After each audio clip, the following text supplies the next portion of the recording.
This call is now being recorded. This call is now taking notes. Second सत्र में आप सभी का पुनः स्वागत है। हमारे बीच में अनु ठुकराल जी उपस्थित है, सीनियर थेरेपिस्ट है, उनका स्वागत है। हमारे बीच में गरिमा बिज उपस्थित है, समवाय फाउंडेशन के प्रमोटर हैं और हमारे फैकल्टी भी, उनका स्वागत है। हमारे बीच में अनिल शर्मा मैडम उपस्थित है, सीनियर थेरेपिस्ट, उनका स्वागत है। हमारे बीच में शोभा गुप्ता मैडम उपस्थित है, उनका स्वागत है, सीनियर थेरेपिस्ट है। हमारे बीच में रेखा मैडम उपस्थित है, सीनियर थेरेपिस्ट, उनका स्वागत है। हमारे बीच में रीता गांधी जी उपस्थित है, सीनियर थेरेपिस्ट, उनका स्वागत है। हमारे बीच में अरुणा गुप्ता मैडम उपस्थित है, उनका स्वागत है, सीनियर थेरेपिस्ट है। हमारे बीच में संजय गवंडे जी उपस्थित हैं, समवाय फाउंडेशन से जुड़े हुए हैं, सेमेस्टर 3 के स्टूडेंट हैं, उनका स्वागत है। और अन्य कोई अगर रह गए हैं तो उनका भी स्वागत है। तो हम लोग भी चर्चा कर रहे थे आयुर्वेदिक एक्यूप्रेशर पर, और हम लोग चर्चा कर रहे हैं गाल ब्लैडर मेरिडियन पर, और इस पर थोड़ी सी चर्चा हम लोगों को करनी है। सेमेस्टर 2 का हमारा ये है चैप्टर, और हम लोग इसको खत्म कर रहे हैं। सेमेस्टर 2 खत्म होने वाला है, इसलिए थोड़ा सा अब हम लोग 3 और 4 पर आगे से विचार करेंगे। तो ये गाल ब्लैडर मेरिडियन को जो आप जहां भी वहां समझते हो उसको मत मतलब वो है, ये आयुर्वेदिक जो चाइनीज कंसेप्ट और मॉडर्न साइंस के कंसेप्ट में थोड़ा सा अंतर हो सकता है। तो गाल ब्लैडर मेरिडियन लीवर के साथ जुड़ा हुआ है, और मॉडर्न साइंस भी मानती है कि लीवर के साथ जुड़ा हुआ है। तो इसके क्या काम है, इसको समझ लीजिए। गाल ब्लैडर में मॉडर्न साइंस मानती है कि जो लीवर बनाता है पित्त, वो संग्रहित होता है। हम भी, चाइनीज भी ये मानता है कि जो वहां पर आता है वो स्टोरेज होता है, और वहां पर वो कंसंट्रेट होता है। तो कंसंट्रेट को ये मॉडर्न साइंस कह रही थी, तो उन्होंने परिशोधित कह दिया है। कोई बात नहीं, ठीक है, वही चीज है। जो मॉडर्न साइंस नहीं कह रही थी वो हम लोग कह रहे हैं इसमें, कि व्यक्ति को निर्णय लेने की क्षमता गाल ब्लैडर प्रदान करता है। पहला पॉइंट जो सबसे महत्वपूर्ण है, गाल ब्लैडर ही बहुत ऐसा वो है जो निर्णय लेने की क्षमता गाल ब्लैडर देता है। बस ये समझना आवश्यक है। ये जो एनर्जी है, जो कैपेसिटी है कि हम ये लें या न लें, टू डू और नॉट टू डू, ये जो निर्णय है ये आप गाल ब्लैडर देता है। नंबर 1, साहस। मांसपेशी टेंडन लिगामेंट्स को ऊर्जा गाल ब्लैडर से मिलती है। पोषण लीवर करता है। तो लीवर इन ऑर्गन है, इसलिए वो न्यूट्रिशन देता है, और ये ऊर्जा, क्योंकि यंग ऑर्गन है इसलिए ऊर्जा देता है अस्थि मांसपेशी को, टेंडेंस और लिगामेंट्स को। तो इनमें काफी कुछ एनर्जी ऑलरेडी टेंडेंस लिगामेंट्स में रहती है, तो वो वही ऊर्जा जो है गाल ब्लैडर से मिल रही है उसको, और पोषण न्यूट्रिशन मिल रहा है उससे। फंक्शन क्या है? पित्त को संग्रहित करना और उसको बूंद बूंद करके निकालना, कंसंट्रेट करके निकालना। निर्णय लेने की क्षमता प्रदान करना। व्यक्ति को जो निर्णय लेने की क्षमता है, लीवर तो फादरली ट्रीटमेंट करता है, वो आपको समाज में या पूरे जीवन में कैसे आपको प्लानिंग करना है ये सिखाता है। लेकिन निर्णय लेने की क्षमता अगर कहीं देखनी हो तो गाल ब्लैडर में। फिर मांसपेशी का नियंत्रण ये भी करता है, लीवर भी करता है, दोनों करते हैं। पित्त को संग्रहित और उत्सर्जित करना। गाल ब्लैडर को लीवर से परिशोधित पित्त प्राप्त हुआ, जिसे वो संग्रहित स्टोरेज करता है, जैसे हमारे घर में स्टोरेज होता है। लेकिन जब पाचन हेतु तो आवश्यकता हुई तो ये पित्त को उत्सर्जित करता है। उसके लिए क्या है? मॉडर्न साइंस कहती है कि हमारे शरीर में जहां जब जगह जगह पर हमारे द्वारपाल बैठे हुए हैं, हम उनको कोई नाम दे दें, वो हमारे सेंसर हो सकते हैं, कुछ भी हो सकते हैं। तो वो जैसे ही हम लोग भोजन किया और उसमें से फैट, हम नेचुरली सभी खाते हैं, कभी तेल खाते, सारी चीज एक साथ तो अलग खाते नहीं, तेल अलग खा रहे हैं उसको। हमारे उसमें कार्बोहाइड्रेट, प्रोटीन और फैट, तीनों चीज होती हैं। तो हम सारी चीजें एक साथ खाते हैं। लेकिन जब हमारे पास फैट का अंश जाता है तो ये वो मैसेज दे देते हैं कि इस समय फैट आ रहा है। जब मैसेज देते हैं तो वो स्टमक कि जैसे स्टमक में वो पहुंचता है तो स्टमक से बाद जैसे डुडेनम में आना शुरू होता है, वैसे ही पित्त ऊपर से निकलना शुरू होता है। इसको पाचन के लिए आवश्यकता है। अभी तो चर्निंग हो रही थी, अब पाचन की आवश्यकता है। तो डुडेनम में जैसे पहुंचता है वैसे ही वो पित्त आता है। ऊपर से कहां से आता है? गाल ब्लैडर उसको निकालता है बूंद बूंद, क्योंकि जरूरत कंसंट्रेटेड है। 100 ml था मान लीजिए बना, उसको उसने 10 ml में कन्वर्ट कर दिया, कंसंट्रेट हो गया, तो उसको ड्रॉप ड्रॉप करके निकालना है, बहुत दिन निकालना नहीं है। अब वो आया और उसके साथ कहाँ आएगा? उसके साथ आपके पास पैंक्रियाटिक, तो पैंक्रियाज है, पैंक्रियाज फंसा हुआ लूप में, स्टमक के लूप में, तो पैंक्रियाटिक जूस आया, तो ऊपर से आया, इधर से पैंक्रियाटिक जूस आ गया, उधर से आ गया ये पित्त वाला बाइल से, और दोनों मिल गए तो वो दोनों ने डक्ट बना लिया, और डक्ट आकर चला गया वीर संघ में, एक जगह है वहां पर खुला, और उसने वो डुडेनम में जाकर के वहां से निकाल दिया, तो डुडेनम में पहुंच गया। वही कह रहे हैं, पित्त उत्सर्जन के लिए पित्ताशयों को आवश्यक ऊर्जा कहां से मिलेगी? लीवर से मिलेगी। लीवर इन है, इन ऑर्गन है, लेकिन ऊर्जा वहां से मिलेगी। भाई आप ये काम करो, उनको चूंकि स्टोरेज का काम दिया इसलिए ऊर्जा लीवर से मिलेगी। तो यानी ये चीज कहीं नहीं कही गई है कि लीवर ऊर्जा दे, लीवर ऊर्जा देगा पित्ताशय को, ये चीज चाइनीज में कही गई है और कहीं नहीं मिलेगी। पर लीवर की खुद ही अवरुद्ध है, तो क्या होगा? अगर लीवर की स्वयं अवरुद्ध है किसी रूप में भी, तो पित्ताशय क्या करेगा? ठीक से नहीं कर पाएगा। अब ठीक से नहीं कर पाएगा तो वो ड्रॉप ड्रॉप ड्रॉप डाल भी नहीं पाएगा ठीक से, तो ये अपना काम नहीं कर पाया, तो भोजन को क्योंकि पचना है, इसी की वजह से जब आएगा तो पचना है, तो पाचन प्रक्रिया, क्योंकि इसमें जो इसमें आएगा और पैंक्रियास से जूस आएगा, दोनों मिलेंगे और तब जाके डुडेनम में जाएंगी, तो भोजन की पाचन प्रक्रिया अवरुद्ध होगी, और specially in case of fat, fat आपकी प्रॉब्लम करेगा। इससे स्टमक की ऊर्जा की नीचे की ओर, स्टमक की ऊर्जा जानी चाहिए नीचे की ओर, लेकिन वो क्या हो गया? उसकी क्षमता घट जाएगी। क्यों? ठीक से पाचन ही नहीं हो रहा है। जब पाचन नहीं हो रहा तो वो जो वो अपना ऊर्जा करेगा उसका भी क्षमता घट जाएगी, तो क्या होगा? उबकाई आएगी, डकारें आएंगी, बेल्चिंग आएंगी। ये उपचार लीवर की स्टेग्नेशन का देना चाहिए। तो जब ये स्थिति है तो नौजिया, बेल्चिंग के लिए पहला जिम्मेदार स्टमक, दूसरा जिम्मेदार लीवर की स्टेग्नेशन। पहला जिम्मेदार कौन है? स्टमक, क्योंकि उसकी वजह से भी स्टमक में भी कोई प्रॉब्लम होगी तो स्टमक की प्रॉब्लम होगी, तो स्टमक की ऊर्जा नीचे जानी चाहिए, ऊपर जा रही किन्हीं और कारणों से, तो भी आपको स्टमक का ध्यान देना है। पहला ध्यान हमारा स्टमक में जाना है, लेकिन दूसरा ध्यान अगर वो उससे ठीक नहीं हुआ, हमारे पास 2 पॉइंट है स्टमक की ऊर्जा के लिए। अगर स्टमक के ऊपर जा रही हो तो हमारे पास 2 पॉइंट, हमारे पास कौन से पॉइंट हो सकते हैं? गर्मा मैडम जान रही है ऊपर पॉइंट? स्टमक के 3 पॉइंट है। ST36 उसका पॉइंट है, बहुत बढ़िया पॉइंट है स्टमक का। स्टमक के 2 पॉइंट कंसेप्शन, वेसल, मेरिडियन कहते हैं। स्टमक 36। Yes 13, good 13। पहले ऊपर वाला, ऊपर से नीचे जाना है।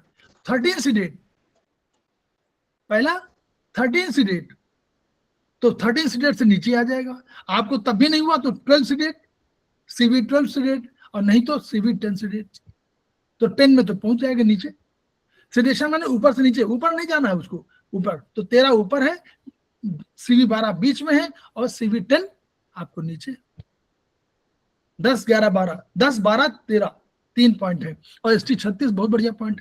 एनीवे ये यहाँ नहीं है, जब अलग से करेंगे। ये स्टमक की ऊर्जा नीचे क्यों प्रवाहित नहीं पाती? तो उबकाई आएगी, नौजिया आएगी। अगर पित्ताशय में, यानी पित्ताशय की कोई प्रॉब्लम है, लीवर की प्रॉब्लम है, तो पित्ताशय की प्रॉब्लम है, दोनों की प्रॉब्लम मिल करके उबकाई आएगी, नौजिया आएगी, बेल्टिंग आएगी, ये होगा। दूसरा भी है, यही पर है।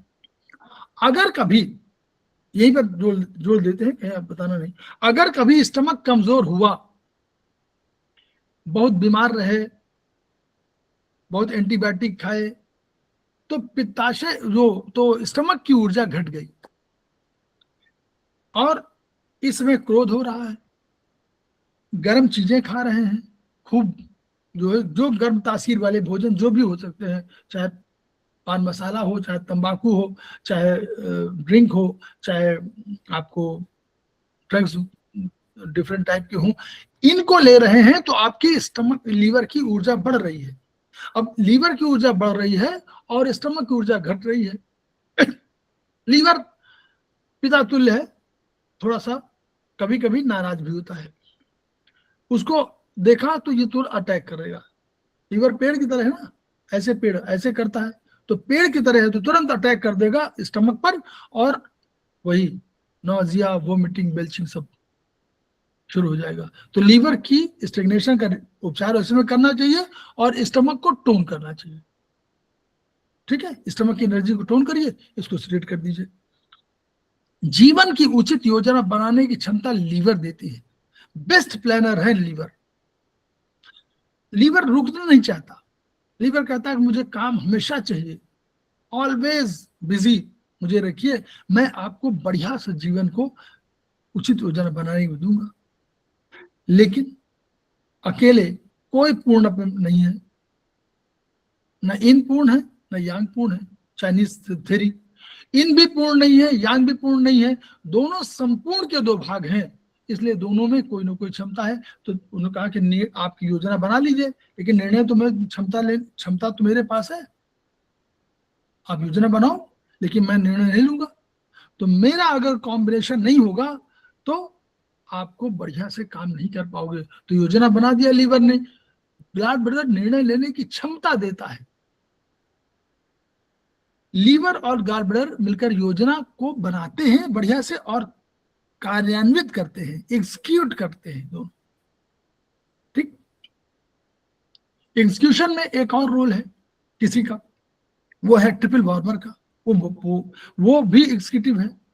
वो जब तक ये भी करेंगे तो दो इनके साथ वो भी जुड़ा रहेगा, तो वो उसका रोल है।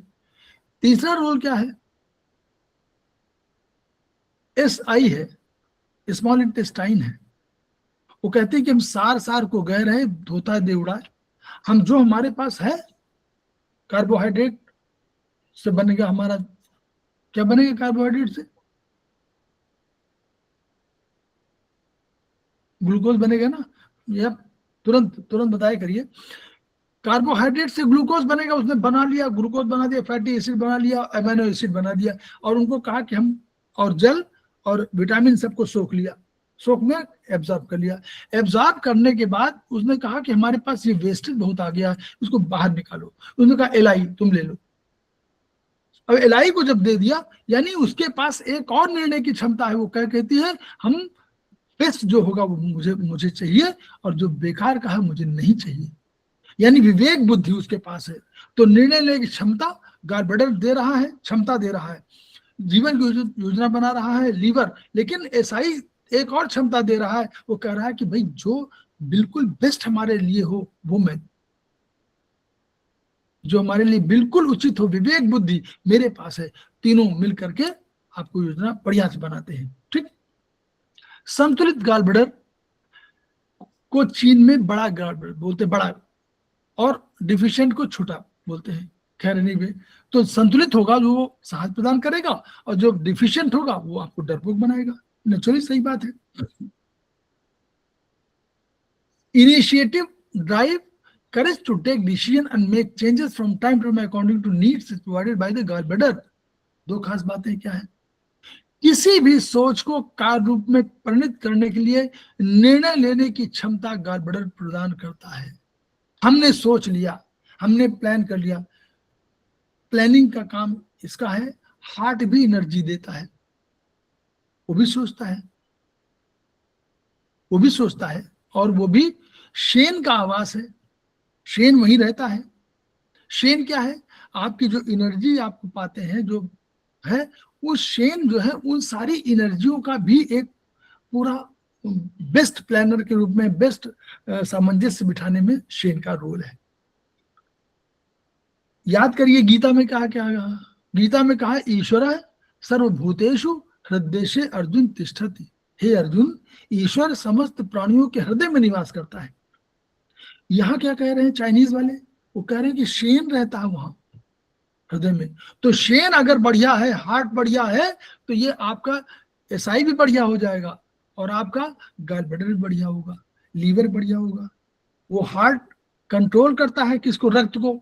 ये क्या करता है? लीवर, लीवर स्टोर करता है रक्त को। तो मेन उसका वो भी काम है, हार्ट का भी। तो हार्ट, एसआई और लीवर और गॉल ब्लैडर, मतलब कॉम्बिनेशन में आप समझ देखिए, पूरा ब्रॉडर कंसेप्ट रखिए। कहीं वो तो एक आध पॉइंट को इधर से उधर कर सकते हैं, कोई दिक्कत नहीं। तो क्षमता गॉल ब्लैडर ने दिया, और निर्णय लेने के बाद कार्य रूप में परिणत करने की क्षमता हार्ट देगा। वो कह रहा है कि भाई आप चलिए, कर लिया आपने, प्लान भी कर लिया, एग्जीक्यूट भी करना चाहते हैं, लीवर भी देगा और मैं भी दूंगा, मेरे पास तो रक्त है। और रक्त क्या कर रहा है? रक्त ही भाई आप फिजिकली देखिए, रक्त जीवनदायिनी है, न्यूट्रिशन लेके जा रहा, वेस्ट प्रोडक्ट लेके आ रहा है, तो जीवनदायिनी हुआ। कौन सा लेके जा रहा? वो हीमोग्लोबिन लेके जा रहा है, उन सबको न्यूट्रिशन, सारी जितनी न्यूट्रिशन सबको लेके जा रहा है, उनको दे रहा है सेल को। जिस दिन कम देगा प्रॉब्लम हो जाएगी। तो हार्ट देता है। तो गॉल ब्लैडर डिफिशिएंट होता है तो व्यक्ति डरपोक होता है, साहस की कमी होती है और निर्णय लेने की क्षमता घट जाती है। जरा सी विपरीत परिस्थितियों में व्यक्ति हतोत्साहित हो जाता है। तो अगर हृदय मन का आवास है, ये शेन जो बोलता है, शेन का आवास है। अगर हार्ट डिफिशियंसी कारण मन कमजोर हो तो गॉल ब्लैडर को टोन करने से दोनों को शांति मिलेगी। तो जीबी का टोन करने का कोई पॉइंट हम लोग के पास है? जीबी 40 है, जीबी 40 कि 42? 40 भी कर सकते हैं, ठीक है, 42 भी कर सकते। 42 क्या है? वो है 43, 42, 42 वो 40 होगा, 40 होगा, जीबी 40, ठीक है, 40 पर करिए, 40 पर टोन करिए। फिर मांस, दूसरा क्या है? मांसपेशी, टेंडेंस, लिगामेंट्स का नियंत्रण लीवर गॉल ब्लैडर मिलकर करते हैं। मांसपेशी का एक और जिम्मेदार है, वैसे तो लीवर मेन है, एक और जिम्मेदार है, कौन है? स्प्लीन। वो भी तो करता है, थकान वकान होती है तो वो भी करता है, लेकिन मेन ये है मांसपेशी का टेंडेंस, लिगामेंट्स का नियंत्रण लीवर गॉल ब्लैडर मिलकर करते हैं। लीवर मांसपेशियों को पोषण देता है और गॉल ब्लैडर मांसपेशियों को ऊर्जा प्रदान करता है। भाई वो पोषण देने काम इनका होता है, तो इन ऑर्गन है, तो पोषण, न्यूट्रिशन जो देता है वो कौन देता है? वो इन ऑर्गन देता है। और जो आपको ऊर्जा देता है, ऊर्जा किस क्या है? यांग का पार्ट है ना। यांग क्या है? इन और यांग दो शक्तियां हैं। तो यांग से बड़ी, अच्छा कोई बता सकता है कि यांग से बड़ी कोई है? यांग से बड़ा कोई नहीं है, यांग से बड़ा कोई नहीं है। यांग ने स्वर्ग की रचना किया, यांग के रूप में सूर्य है, यांग के रूप में आकाश है, यांग से बड़ा कोई नहीं है। तो यांग जो है मांसपेशियों को की ऊर्जा प्रदान करने का गॉल ब्लैडर दे रहा है ऊर्जा, और ये सब यानी यांग भी उतना ही इंपॉर्टेंट है गॉल ब्लैडर के लिए भी, सबके लिए। जिन्स अब इससे परिचालन, मूवमेंट होता है और उचित तरीके से, और एजिलिटी जो मतलब उम्र जो है वाला वो भी तरह से होता है। इसलिए GB 34 is the influential point for tendons. GB 34 को हम लोग हमेशा क्या करते हैं? अधिकांशतः मामलों में सिडेट करते हैं, याद है ना? हम लोग कहते हैं यात्रा में जा रहे हैं तो हमको वोमिटिंग फील हो रही, तो हमें जीबी 34 लगा लो। जीबी 34 और जीबी 33 दोनों को सिडेट करने से भी आपको नर्व्स का और लोअर पार्ट का आपका दर्द ठीक हो सकता है। जीबी 34 और जीबी 33 दोनों, ठीक है। तो मसल्स के लिए भी और नर्व्स के लिए भी जीबी 33 और जीबी 34 दो पॉइंट बहुत इंपॉर्टेंट है। स्वप्न, ठीक है, वो आप पढ़िएगा, उससे उतना नहीं है। गॉल ब्लैडर का और लीवर संबंध क्या है? पित्त को स्टोर करने और पाचन है तो पित्त के स्राव के लिए आवश्यक ऊर्जा लीवर देता है। लीवर कहता है कि हमारा रख लीजिए और हम आपको ऊर्जा भी दे रहे हैं। जीवन की योजना बनाने में स्वस्थ लीवर मदद करता है और उचित निर्णय लेने की क्षमता गॉल ब्लैडर देता है। भोजन क्या है? अत्यधिक चिकने और चर्बी युक्त भोजन से गॉल ब्लैडर में अधता बढ़कर रोग हो जाते हैं। यही जो बार बार कह रहे हैं कि बैलेंसिंग का सिद्धांत, ना अत्यधिक चिकना खाइए, ना चर्बीयुक्त भोजन करिए, अधिक करिए कभी कभी, लेकिन हमेशा अत्यधिक मत करिए कि डेली आप, उन्होंने कहा कि भाई हम डेली जो है बिना हमको मीट के हमको खाना ही नहीं अच्छा लगता, सवेरे भी मीट, दोपहर को मीट, शाम को मीट। तो अगर आप ऐसा कर रहे हैं तो आप मान के चलिए गॉल ब्लैडर में प्रॉब्लम होनी ही होनी है। केवल गॉल ब्लैडर क्यों, सभी में होगी। मनोभाव, क्रोध, दबे क्रोध, बदले की भावना से गॉल ब्लैडर में हीट बढ़ जाती है और मुंह का स्वाद कड़वा होता है, प्यास अधिक होगी। जो गर्मी है, जो गर्मी, जैसे जब भी आपको बदले की भावना कुछ होगी तो गर्मी बढ़ेगी, हीट बढ़ेगी, हीट से स्वाद कड़वा होगा, प्यास अधिक लगेगी, इरिटेशन, सर दर्द हो जाएंगे। ठीक है। क्रोध, इसमें मेन क्रोध है और बदले की भावना, ये बहुत इंपॉर्टेंट है। लीवर के क्रोध और इसके क्रोध में थोड़ा सा अंतर है। लीवर का क्रोध बहुत दबा क्रोध है जो 12 साल, 13 साल, 14 साल तक रह सकता है। इसका क्रोध नॉर्मली तुरंत प्रस्फुटित होता है, तुरंत समाप्त भी होता है।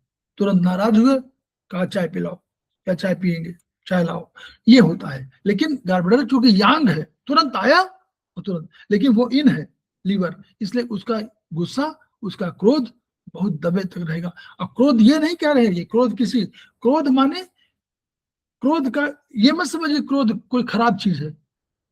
कैसे बताइए, कोई बताए कि क्रोध खराब चीज है कि क्रोध अच्छी चीज है, या क्रोध होना चाहिए? कोई बताए, एनी पर्सन, हम लोग डिस्कस कर रहे हैं। क्रोध हमेशा खराब है? कहीं कहीं अच्छा भी होता है सर। यस, नहीं, सारे मनोभाव आपके शरीर के मन के हैं। ये ना, और अगर अन्याय, अधर्म के खिलाफ आपका क्रोध नहीं हुआ तो बेकार है व्यक्तित्व, जिंदगी किस लिए है? अगर अन्याय का प्रतिकार न कर सके, अन्याय के बारे में बोल न सके, अधर्म के बारे में बोल न सके, तो फिर किस बात का व्यक्तित्व है? मतलब क्रोध मतलब पॉजिटिव क्रोध, ये पॉजिटिव क्रोध का ना। आप ऐसे किसी पे नाराज हो जाए, थप्पड़ मार दीजिए, बात दूसरी। लेकिन आप, ये क्रोध गलत है। लेकिन अगर आपको कोई अन्याय हो रहा है, अन्याय कोई आवश्यक नहीं कि यही का हो, अन्याय कहीं का हो, संसार का अन्याय भी तो अन्याय है। संसार में कहीं अन्याय हो रहा तो उसके अगेंस्ट में आपको क्रोध होना चाहिए। ये आपके स्वस्थ मनोभाव का प्रतीक है वो। उससे आपको हीट बहुत अधिक नहीं बढ़ेगी, और बढ़ी तो बढ़ने दीजिए, इतना तो बढ़ना आवश्यक है, नहीं तो व्यक्तित्व वैल्यू जीरो है ना, तब जन्म सार्थक नहीं हुआ। तो लीवर के क्रोध में थोड़ा ये अंतर है। मौसम, बाहरी नमी और गर्मी दोनों से गॉल ब्लैडर डैम्प हीट बढ़ जाती है। तो गॉल ब्लैडर के रोग क्या है? अधिक वाले और कम वाले। ह्यूमिड हीट को हम लोग क्या बोलते हैं? इन्फेक्शन। गॉल ब्लैडर डिफिशिएंट, अब देखिए उसी में देख लीजिए हम लोग। एक्सेस पैटर्न में क्या होगा? लक्षण क्या आएंगे? कोख में दर्द और तनाव होगा। तो हाइपोकॉन्ड्रियम की बात कर रहे हैं, ये हाइपोकॉन्ड्रियम की बात कर रहे हैं क्या? हाइपोकॉन्ड्रियम में दर्द होगा, तनाव होगा, कनपट्टी में दर्द होगा, ये उल्टी, उबकाई, भोजन पचा नहीं पाना, वही सब काम है उसमें है ना। पीत वर्ण, पीला चेहरा हो जाएगा, गार्डन पथरी, ज्वर, माइग्रेन, प्यास पर जल पीना न चाहे, मुंह का स्वाद कड़वा, कम पेशाब, पेशाब का रंग गहरा, क्योंकि गर्मी बढ़ गई ना। डार्क रिंग अराउंड आईज, ये भी एक लक्षण है। ये लक्षण किडनी में भी मिलेगा, यहां भी मिल सकता है, डार्क रिंग अराउंड आईज। जीभ पर पीली मोटी परत, पीली परत जब भी हो तो यानी गर्मी बढ़ी हुई है। कभी कभी जीभ के दोनों तरफ होती है और कभी कभी केवल एक तरफ, खासकर दाहिनी तरफ।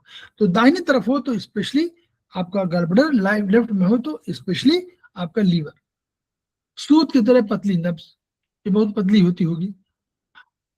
गॉल ब्लैडर स्टोन पथरी होना बताता है कि काफी समय से गॉल ब्लैडर में आर्द्रता के साथ गर्मी है, तो स्टोन फॉर्मेशन हुआ। गर्मी सर्दी के साथ हुआ तो ह्यूमिड हीट का कंसेप्ट है ये। तो ह्यूमिड हीट से स्टोन बनते हैं, ये नोट कर लीजिए। ये जो बार बार कोई पूछता है कि ह्यूमिड हीट से नोट बनते थे, ह्यूमिड हीट से हमारे स्टोन बनेगा। स्प्लीन की कमी होकर, देखिए स्प्लीन की कमी होगी और वो ह्यूमिडिटी बढ़ा देगी। स्प्लीन की डिफिशिएंट होगी तो स्टोरेज होगा वाटर का। यही आर्द्रता जो है, ह्यूमिडिटी, गॉल ब्लैडर में रुकावट पैदा करेगी और गॉल ब्लैडर में हो जाएगी तो लीवर से पित्त के आने और गॉल ब्लैडर के पित्त के स्राव की क्रिया में अवरोध हो गई तो कोख में दर्द तनाव होगा और यही आमाशय में होगी तो वहां ऊर्जा और भोजन की ओर भेजेगा नहीं नीचे, इससे नौजिया वोमिटिंग हो जाएगी और गॉल ब्लैडर में गर्मी होगी तो मुंह का स्वाद कड़वा होगा। ये तो हम लोग पढ़े कि लीवर का और गॉल ब्लैडर, इनका मुंह का स्वाद कड़वा होगा हमेशा, और अगर सवेरे केवल होता तो हार्ट का। पेशाब का रंग गहरा, ज्वर अधिक होगी तो पेशाब का रंग गहरा इसलिए हो जाएगा कि पेशाब में जो आपके पेशाब कम हो गया और जो टॉक्सिन निकाल रहा वो है तो उसमें गहरा हो गया रंग। और जब गर्मी के साथ आर्द्रता होगी तो प्यास रहेगी और पीने का मन नहीं करेगा। ठीक है, केवल गर्मी होगी तो प्यास रहेगी, खूब प्यास लगेगी, पीने का मन भी करेगा। लेकिन गर्मी के साथ आर्द्रता है तो प्यास तो है लेकिन पीने का मन नहीं कर रहा क्योंकि ठंडक भी है। कारण क्या है? जब क्रोध का भाव अधिक दिनों तक दबा रहता है तो लीवर की में रुकावट और गर्मी बढ़ जाती है और ये रुकावट गर्मी गॉल ब्लैडर हो जाती है। तो क्रोध का भाव अधिक दिनों तक दबाइए नहीं, उसको व्यक्त कर दीजिए। व्यक्त करने का और तरीका जो भी हो, तरीके सीखने चाहिए। अगर आपका क्रोध किसी पर है और आप व्यक्त नहीं कर पा रहे हैं तो आप किसी में अपने कमरे को बंद करिए और शीशे के सामने खड़े हो जाइए या दीवार के सामने खड़े हो जाइए और जो बोलना हो वो बोलिए ताकि क्रोध का भाव बाहर निकल जाए। दिस इज थेरेपी, आप लोग समझिएगा, ये थेरेपी है, बहुत बड़ी थेरेपी कहलाती है, सब बताते हैं। तो ये आप लोगों को मालूम होगा लेकिन फिर भी मैं बता रहा हूं। अधिक चर्बी युक्त, और लेडीज तो स्पेशली अपने क्रोध को व्यक्त नहीं कर पाती तो उनमें अधिक भाव होता है तो उसको तुरंत व्यक्त कर देना चाहिए कहीं भी। उससे हार्ट प्रभावित होता है, उससे गॉल ब्लैडर प्रभावित होता है। अत्यधिक चर्बी युक्त भोजन करते रहने से गर्मी बढ़ती है और गॉल ब्लैडर रुकती है तो पथरी बन जाती है। तो ये कैसे करें, देखिए इसमें कैसे। जीबी 24-34 लीवर 14 को सिडेट, सीबी 12 केवल टोन करना है, जीबी 9 यूबी 18 यूबी 19 को सिडेट। ये जीबी ना होकर जीबी होगा नीचे वाला, गॉल ब्लैडर 20 टोन करेंगे।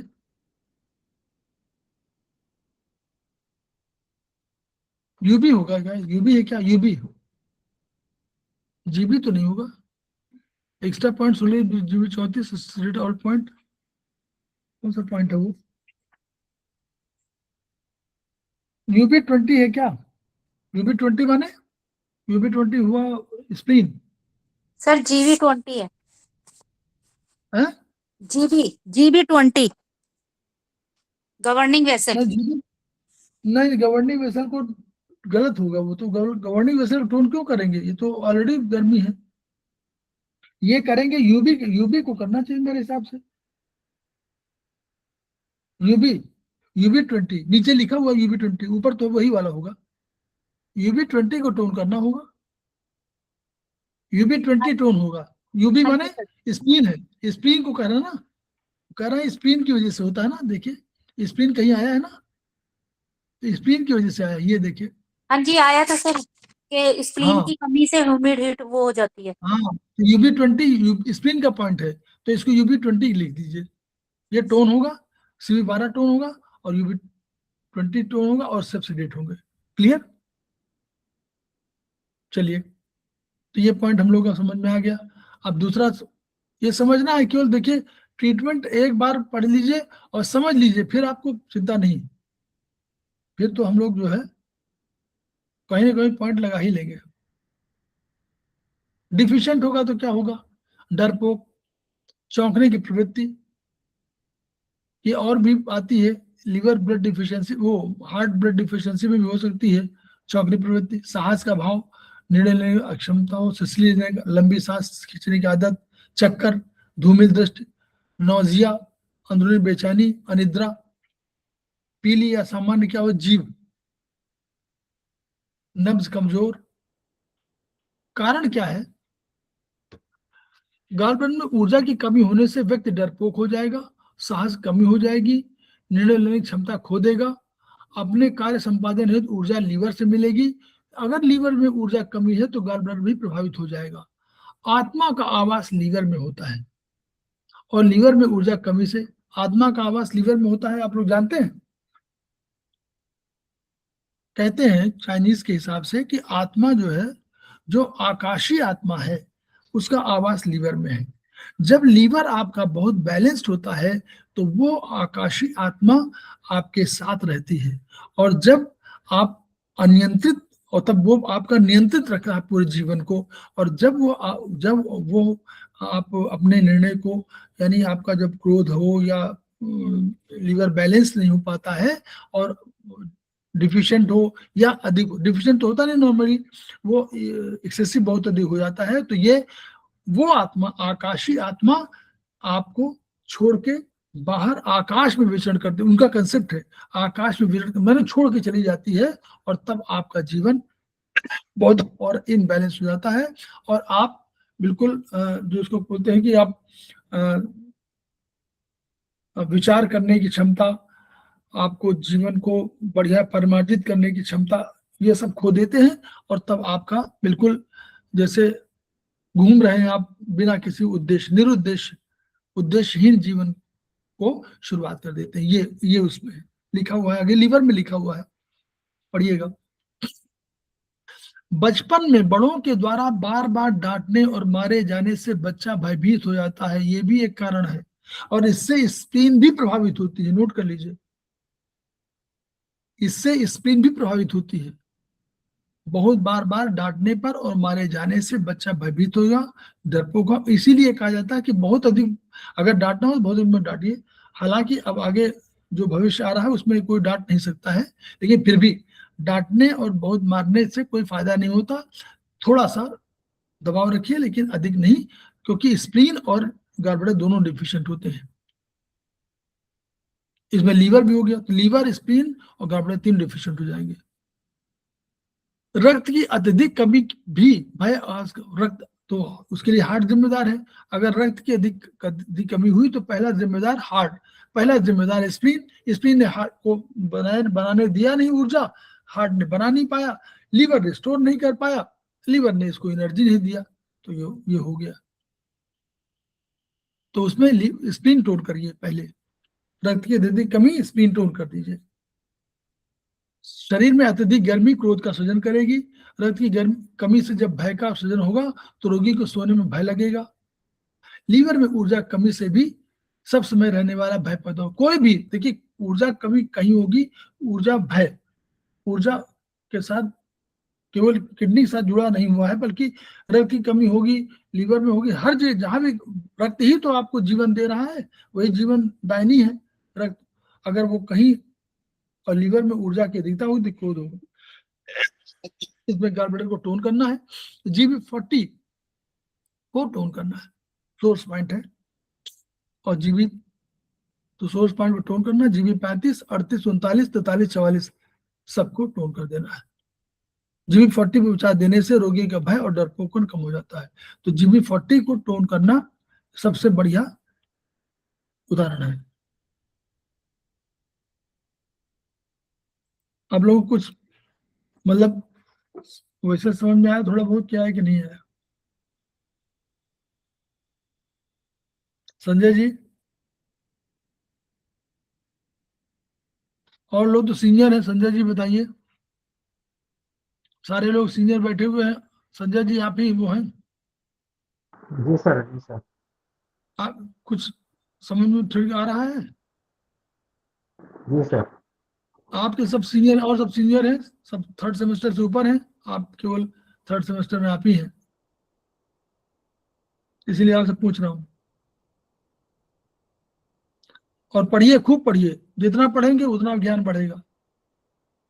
ये ऐसी चीज नहीं है जो मैथमेटिक्स तो है नहीं ये इसमें सोचना है, मनन करना है, तब बढ़ेगा ज्ञान। तो हम लोग खेमका सर को याद करते हैं, उनकी एनर्जी को याद करते हैं, कोशिश करते हैं कि जो भी ज्ञान आपके पास हो उस ज्ञान को ट्रांसफर जरूर करिए। जितने लोग यहाँ बैठे हुए सुन रहे हैं सब कहीं ना कहीं अपने ज्ञान को बांटें जरूर। ये ज्ञान बांटने से बढ़ेगा, ज्ञान रोकने से कम होगा। ज्ञान रुका होगा तो अज्ञानता की ओर बढ़ेगा। जैसे पानी जब रुकता है तो उसका जो बढ़िया रंग है, नीला रंग है, हल्का नीला रंग है, वो काले रंग में परिवर्तित होता है, वो कहीं ना कहीं अपनी सड़न युक्त हो जाता है, वो रुक जाता है, वो अच्छा नहीं प्रतीत होता है।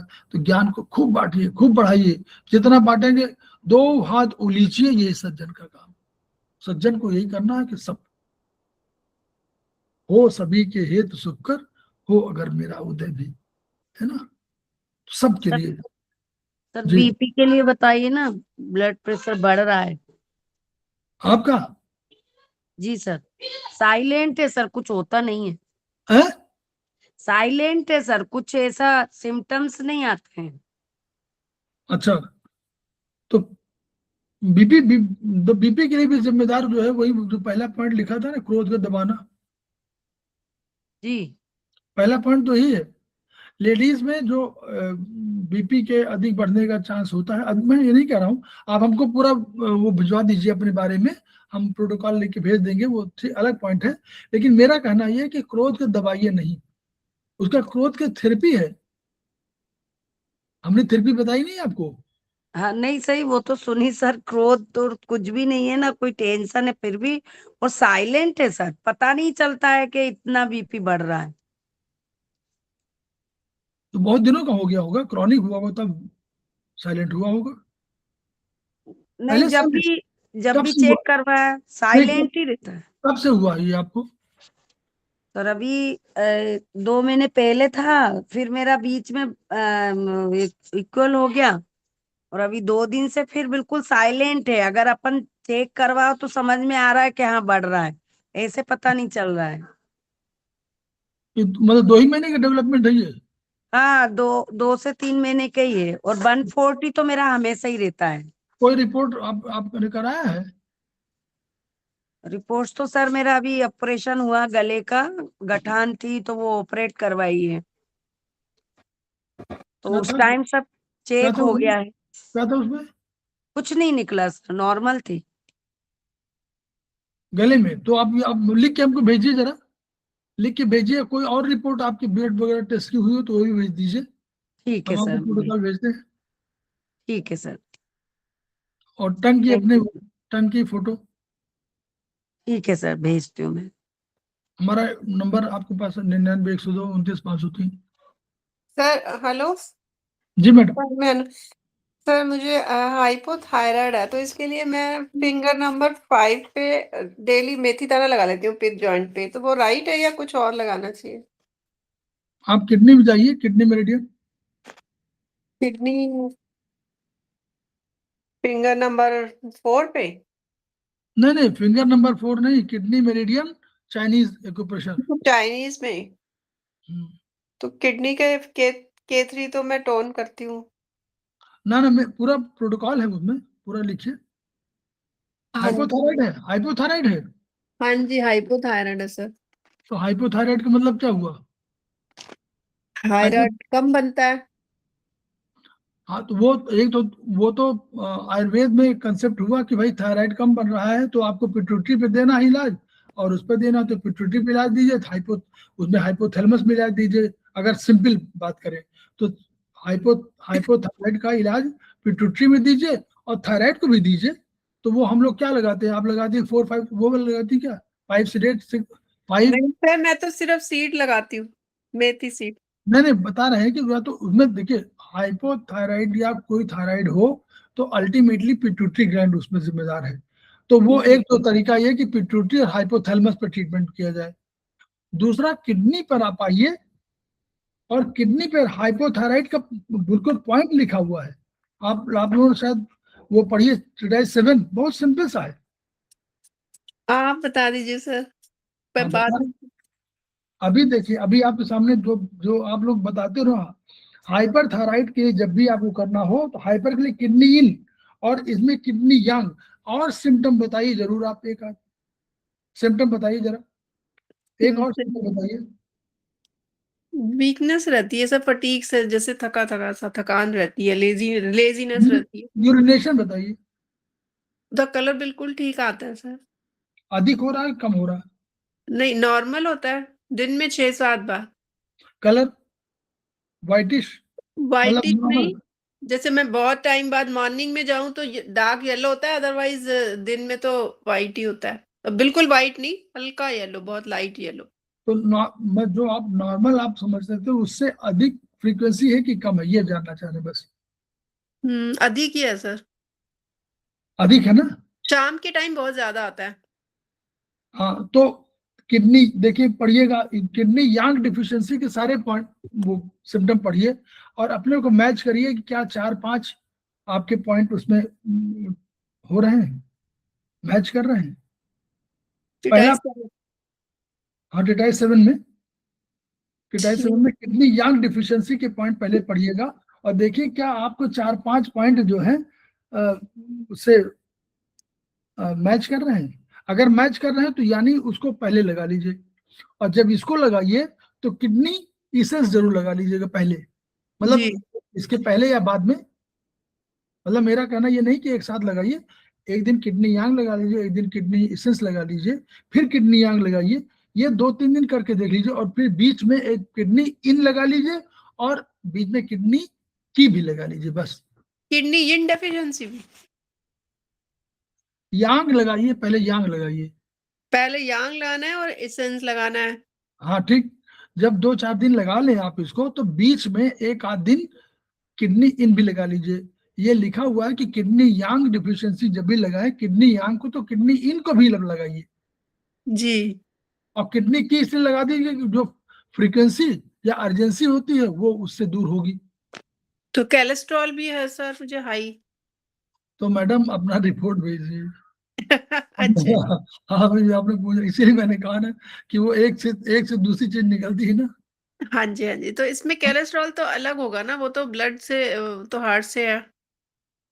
नहीं, आप नहीं, चाइनीज में तो हम लोग कभी कहते नहीं, कहते हैं। अभी हमने आपको बताया, अभी गॉल ब्लैडर पढ़ा रहे थे तो गॉल ब्लैडर, लीवर, हार्ट और कौन जुड़ गया था, एसआई जुड़ गया था ना। हाँ जी, हाँ जी। हमारे सारे लोग। अच्छा बताइए, शिवा गुप्ता मैडम, अरुणा गुप्ता मैडम, रेखा मैडम, आप लोग बताइए, हमारे सब जितने ऑर्गन है 5 ऑर्गन, ये किसी का चाचा है, वो किसी का मदर है, किसी का दादी है, कोई वो है, किसी वो सब है, एक दूसरे के साथ जुड़े हुए हैं सर। कोई अलग है नहीं, कंट्रोलर है। हाँ है ना। जी। तो अगर आपके घर में मदर है तो अगर मदर के पास पैसा अधिक है तो आपको मिल जाएगा, अगर दादी है तो दादी डांट देगी तो कोई बोल नहीं पाएगा, नहीं। तो इसलिए ये मत सोचिए, चाइनीज थेरेपी ऐसी है, चाइनीज थेरेपी ने जो पहली बार बताया कि हमारे सारे उसमें, और ये हमारी नहीं, ये वहां कहा गया था सबसे पहले, नेचुरोपैथी ने कहा, सबसे पहले नेचुरोपैथी में आया कि सारे ऑर्गन एक साथ हैं, सारी चीजें एक साथ हैं। हाँ जी। उन्होंने सबसे अधिक कह दिया कि सारी चीजों का कारण केवल विष द्रव्य है।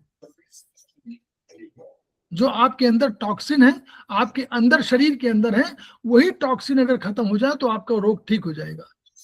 पहला कंसेप्ट उनका है। चाइनीज ने क्या कहा उसके बाद, चाइनीज ने कहा कि सारे ऑर्गन एक दूसरे से जुड़े हुए हैं और किसी को अलग से आप उसको ठीक मत करिए, होलिस्टिक अप्रोच। हम लोगों ने भी आयुर्वेदिक एक्यूप्रेशर वही उसी ग्रहण कर लिया। इसलिए इस थ्योरी को बिल्कुल मत मानिए कि हमारा रक्त में है और ये अच्छा, जल ठीक है सर। है ना, कभी नहीं। जल किडनी जल का नियंत्रक है, पढ़िए, हाँ किडनी जल जी, का नियंत्रक है।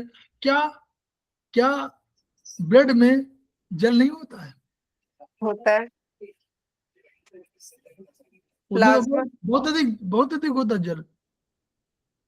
प्लाज्मा देखिए, प्लाज्मा कितना होता है, प्लाज्मा होता है आपका 55% और कण होते हैं 45%, और 55% का 91% जल होता है। अच्छा, ठीक है। तो इसलिए जल, वो भी नियंत्रक, जल का नियंत्रक किडनी। तो इसलिए एनीवे कोई बात नहीं, तो आप बता दीजिए, रिपोर्ट भेजिएगा, मैं तो हम ठीक लोग खेमका सर को याद रखें, उनकी एनर्जी को याद रखें, ट्रांसफर हम लोग अपनी एनर्जी करें, ज्ञान को ट्रांसफर करें और खेमका सर के सपने को पूरा करें। Each one reach one, each one treat one, each one teach one. इन्हीं शब्दों के साथ हम लोग कल फिर मिलते हैं। नमस्कार सर। नमस्कार नमस्कार। Thank you sir. नमस्ते sir. Thank you thank you thank you.